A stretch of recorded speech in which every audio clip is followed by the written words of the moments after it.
Víctor Villarraza. La Llorona, de Vicente Riva Palacio.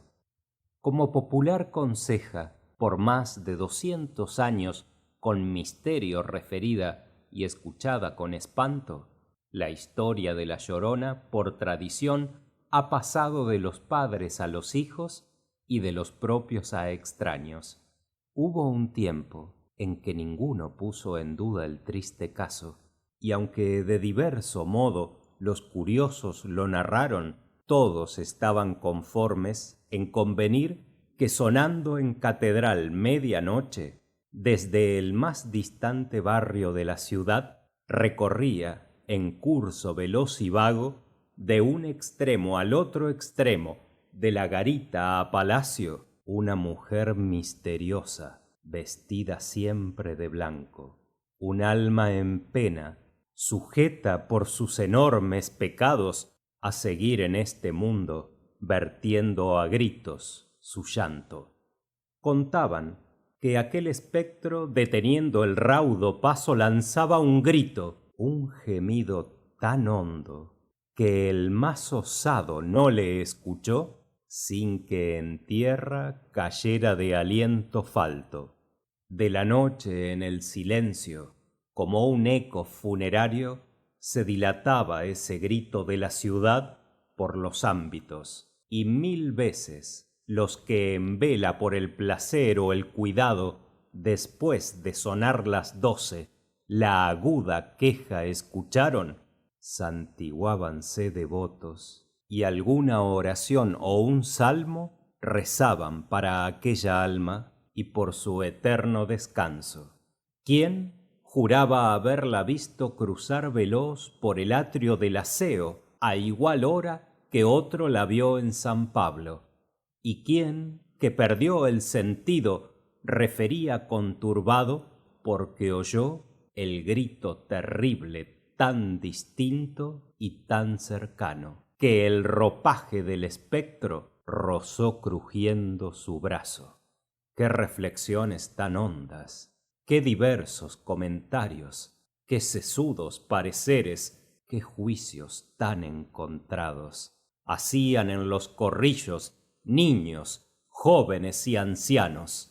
Tiempos felices aquellos, siempre llenos de milagros, siempre en comercio directo con alguno de los santos, siempre viendo apariciones de ánimas que andan penando y que dan mucho dinero de algunas misas en cambio, pactos escritos con sangre, en que se obligaba al diablo, a trueque de darle un alma que era suya de antemano, a dar al nuevo devoto ya la dama como a Fausto, ya poder como a Roberto, o ya como a San Cipriano, los secretos de la magia y la clave de los astros. Todo eso en aqueste siglo, cuyo término contamos, no pasa de una conseja que apenas en el teatro resalta si se presenta fray obediente forzado, pero ya de reflexiones los lectores no harán caso, y a fe que razón les sobra que el prólogo está muy largo, y es fuerza entrar en materia, refiriendo lo que antaño acerca de la Llorona oyeron tontos y sabios, y el lector tenga paciencia, que está de fe perdonado, pues basta que se divierta, aunque declare que es falso. Esbelta como el palmero, que en las orillas del lago se columpia al leve impulso de los céfiros de mayo, blanca como la azucena, cuyo cáliz de alabastro, con oro y púrpura vela la lumbre del sol de ocaso, con ojos negros y ardientes, con el cabello rizado que baja en revueltas ondas sobre unos hombros de mármol, con labios rojos y frescos como flores de granado, luciendo como diadema sobre todos sus encantos el poderoso atractivo de los juveniles años. Tal es Luisa, la hechicera, que en un rincón apartado de callejuela sombría, en pobre y oscuro cuarto, vive llena de contento y sin temer los engaños del mundo, que siempre ha sido para las hermosas daño. La fama de su belleza se va veloz dilatando desde las clases más pobres hasta los próceres altos. No hay galán que no procure, ya de frente, ya al soslayo, mirar el rostro hechicero de aquel arcángel humano. La desierta callejuela que antes infundiera espanto se llena de rondadores en las noches y no es raro escuchar trovas y endechas de galán apasionado que siempre acaban con riña y cuchilladas y escándalo, que sobre las piedras deja memoria en sangrientos rastros. Pero la puerta de Luisa, cual lápida de un osario, cerrada siempre aparece. Ni siquiera rumor vago tras ella la gente escucha, ni de luz un leve rayo denuncia entre las rendijas que alguien habita en el cuarto. Al fondo de la calleja hay sobre el muro un retablo y un farolillo que cuelga penosamente alumbrando, a costa de algún devoto, la tosca imagen de un santo. En largas y oscuras noches, cuando el barrio sosegado no escucha de los galanes ni la música ni el canto, cuando está la calle sola y el viento corre silbando y se ocultan las estrellas y en el triste campanario las lechuzas agoreras callan, sintiendo azotados por la monótona lluvia los negros muros del claustro, entonces, entre el silencio, se escuchaban unos pasos, como de alguien que venía con misterioso recato, y al mismo tiempo la puerta de Luisa, con gran cuidado, y poco a poco se abría, y una mujer con un manto cubierta, de allí saliendo, iba hasta el pie del retablo. Do a luz del farolillo estaba un doncel gallardo, y juntos los dos pasaban las horas, término dando a la cita antes que el alba dejara asomar sus rayos. Una mañana, la gente que madruga con el gallo comenzó a dar la noticia a los vecinos del barrio, que a su vez, de puerta en puerta, repitiéronla asombrados de que Luisa, aquella noche, por un accidente extraño, se había perdido y estaban ambas puertas de su cuarto abiertas y dando indicio no de robo ni de asalto, sino de pensada fuga y de convenido rapto. En México, la noticia corrió veloz como el rayo, dándole más proporciones 1000 diversos comentarios. Todos, para no ver nada, iban siquiera de paso a la mísera calleja motivo de tal escándalo. ¿Quién se acercaba a la puerta? ¿Quién se fijaba en el santo para que le diera nuevas como testigo del caso? No faltó quien se atreviera a explicar sin gran trabajo el desconocido lance, haciéndose en ello práctico. También títulos y nombres de condes y mayorazgos en boca de los curiosos se escuchaban por lo bajo, y hasta hubo algún atrevido que sin mostrar embarazo nombre dijo de culpable, que pudo haberle costado o salir a la picota o recibir sobre un asno, cuando menos, 3 arrobas de azotes por temerario. Al fin, a las malas lenguas refrenó el tiempo. ¿Qué plazo tienen las murmuraciones, cual todo lo que es humano? En la ciudad, poco a poco, la gente se fue olvidando de la hermosura de Luisa, de su galán ignorado, de trovas y serenatas, de cuchilladas y rapto, y volvió la estrecha calle, como en los tiempos de antaño, a estar triste y en silencio, sin concurrencia ni escándalo, y sin más luz en las noches que el farolillo del santo. Qué dulce pasa la vida del amor bajo el amparo, qué ligeros van los días, qué fugaces van los años. Cuéntanse apenas las horas cuando faltan los halagos, no queriendo detenerlas, sino acelerar su paso. Para el que vive en amores, ni hay memoria del pasado, ni en lo porvenir hay sombras, ni hay en el presente engaño. El alma se reconcentra, y ni el tiempo ni el espacio tienen más que un solo punto en el que fija su encanto. Han transcurrido veloces de nuestra historia 6 años, desde que México supo que de un amor ignorado, cediendo sin duda alguna a impulso terrible y mágico, la bella Luisa una noche desapareció de su barrio. Mas lo que ninguno supo, aquí a descubrirlo vamos, que el tiempo todo descubre, y él puso el misterio en claro. Era el amante de Luisa un mancebo muy bizarro, discreto, de nobles prendas, de opulenta casa vástago, con 30 abriles cumplidos, gastador, valiente y franco. Llamábase el tal mancebo don Nuño de Montes Claros, de estatura corpulenta y de grandes ojos garzos. Precavido en sus intentos, dio cima a su amor bastardo, escondiendo aquel tesoro de gracia en un sitio apartado, y allí formó el tierno nido que el mundo buscaba en vano. Luisa fue madre 3 veces, y bajo su dulce amparo crecían aquellos niños, siendo su constante halago, rubios como las espigas que el viento mueve en el campo, cuando del sol del otoño las dora el ardiente rayo.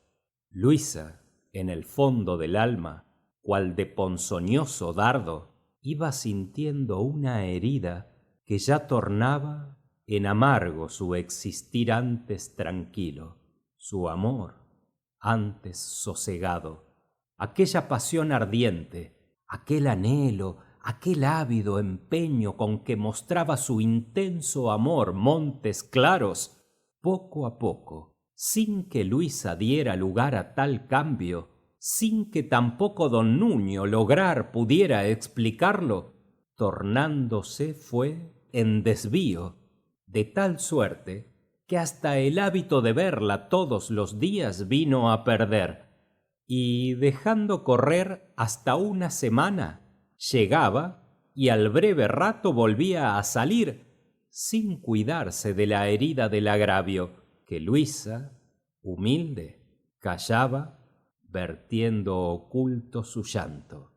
Una noche en que la luna iba serena alumbrando, cuando el toque de la queda vibraba en el campanario, en su tranquilo aposento, dulcemente iluminado por el fulgor apacible que inunda todo el espacio, junto a la abierta ventana y con un niño en los brazos, con la mirada perdida en el horizonte vago, donde apenas se dibuja el gigante sudario de nieve que a los volcanes les sirve de eterno manto, está la amante Luisa, y por su semblante pálido resbala un rayo de luna que, en sus lágrimas brillando, con ellas baja hasta el rostro del niño, que en el regazo maternal duerme y no siente la amarga lluvia de llanto. Así transcurre una hora. La madre sigue llorando. Del niño apenas se escucha el respirar sosegado, mas de repente las 11 se oyen sonar, y con rápido movimiento se alza Luisa, deja con gran sobresalto en su cuna al niño, y luego en su negro mantón de paño se envuelve y sale a la calle. y sin detener su paso, llega frente a la casa donde vive Montes Claros. Mira que por los balcones un torrente desbordado sale de luz y se escucha la música de un sarao. Ve que se cruzan 1000 sombras y oye ese murmullo vario que denuncia el regocijo con frases, músicas, cantos, movimientos de parejas, risas y chocar de vasos, todo interrumpiendo a veces nutridas salvas de aplausos. Extática queda Luisa y duda si está soñando. ¿Por qué tan alegre goza quien la deja hundida en llanto? Cobra valor, se aproxima a la casa y de un lacayo de los 100 que entran y salen, resuelta, detiene el paso. ¿Queréis decir? Le pregunta. ¿Por qué tiene fiesta el amo? Calle, le responde el otro. De esta pregunta me pasmo. ¿Quién en la ciudad ignora que, con inmenso boato, esta mañana a las 9 en la iglesia del Sagrario, celebró su matrimonio don Nuño de Montes Claros? Vaya que estáis atrasada de noticias. Nos miramos. Se marchó aquel hombre, y Luisa quedóse como de mármol, ni una lágrima en los ojos, ni un gemido entre los labios. Y así, yerta, muda, inmóvil, estuvo en pie largo rato. Después se acercó a la puerta y entre la gente del patio se deslizó como sombra a la escalera llegando. Subió por ella deprisa, uno tras otro peldaño. Siguió erguida y misteriosa por el corredor más amplio, no sin que a muchos llamara la atención su porte extraño. Y en la puerta de la sala, del cortinaje de raso, oculta tras de los pliegues, miró con asombro y pasmo a don Nuño y a su dama en un riquísimo estrado, hablando amorosamente y entrelazadas sus manos, como las manos de Luisa y las de Nuño otros años, entre ardientes juramentos, convulsivas se enlazaron. Allá, en la callada noche, en la calleja del barrio, sin más luz que el farolillo, ni más testigo que el santo. Airada, inflexible, fiera, volvió Luisa sin reparo a verse sola en la calle, y veloz como del arco parte la flecha, del sitio se aleja, y en breve espacio llega a donde no se escuchan los rumores del sarao, y sin embargo, en su oído van distintos resonando, y delante de sus ojos contempla vivo aquel cuadro. Camina y llega a la casa, se acerca al antiguo armario, abre un cajón y en él busca y halla un puñal que olvidado dejó allí Nuño una noche. Lo empuña, cruza un relámpago espantoso por sus ojos, corre al lecho en que soñando están sus hijos, y loca arranca con fiera mano la vida a los 3, y corre, cubierto de sangre el manto, por la ciudad silenciosa, hondos aullidos lanzando. Presurosa va la gente al ver el triste espectáculo que le ofrece la justicia, que a garrote ha condenado a una mujer que dio muerte a sus 3 hijos, y el caso, como es natural, produjo en el pueblo gran escándalo. Desde que lució la aurora, la plazuela en que el cadalso se levantó estaba llena de gente del populacho, que allí aguardaba el instante de ver consumarse el acto, ni recogida ni triste, sino bulliciosa, y dando pruebas de que no le impone temor suplicio tan bárbaro. Ya comienza a impacientarse la muchedumbre, que en mayo los rayos del sol abrasan y están las 12 sonando. Y no obstante, nadie piensa en retirarse, que hay ánimo de contemplar cómo espira un tigre con rostro humano. Es en las madres más vivo aquel empeño y más franco su enojo contra la madre indigna del dulce encargo. Por fin, de una campanilla se oye el sonido cercano. La gente se arremolina y en medio de ella, cruzando, pasa el lúgubre cortejo que lleva a Luisa al cadalso. Los cabellos en desorden, el rostro desencajado y sobre el desnudo pecho reliquias y escapularios.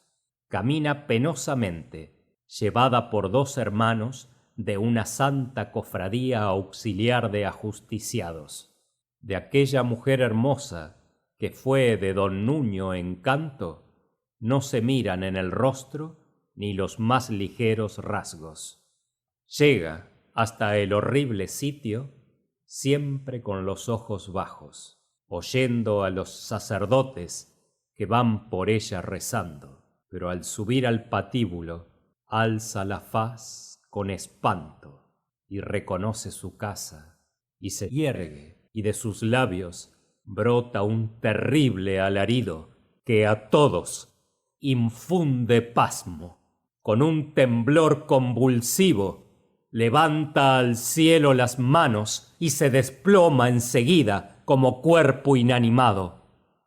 Las gentes de la justicia, al ejecutar el fallo, lo hicieron ya en un cadáver, contraído y demacrado. Es fama que aquella tarde llevaron al campo santo, seguido de gran cortejo y entre salmodias y cantos, los restos del ya famoso don Nuño de Montes Claros. Y agregan que desde entonces, en las noches, se ha escuchado el grito de la Llorona, que es Luisa, y anda penando sin hallar para su alma un momento de descanso, como castigo a su culpa desde hace 300 años. Fin de La Llorona, de Vicente Riva Palacio.